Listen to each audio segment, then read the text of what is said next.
তুমি কি জানো, নিজের মনকে জয় করতে পারলে জীবনেই সত্যিকার শান্তি ধীরে ধীরে আসে। শান্ত মন মানুষকে সঠিক সিদ্ধান্ত নিতে সাহায্য করে এবং জীবনের পথ সহজ করে দেয়। ধৈর্য ধরে অপেক্ষা করলে জীবনের কঠিন সময়ও একদিন নীরবে কেটে যায়।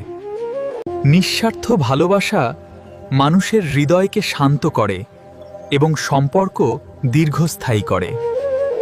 কৃতজ্ঞতা শেখা মানুষ জীবনের ছোট ছোট মুহূর্তেও আনন্দ খুঁজে পায়।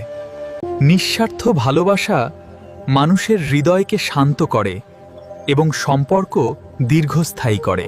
অহংকার কমালে সম্পর্কগুলো আরও মজবুত হয় এবং হৃদয়ে ভালোবাসা সহজে জায়গা পায়। ক্ষমা করতে পারলে নিজের মন হালকা হয় এবং জীবনে নতুন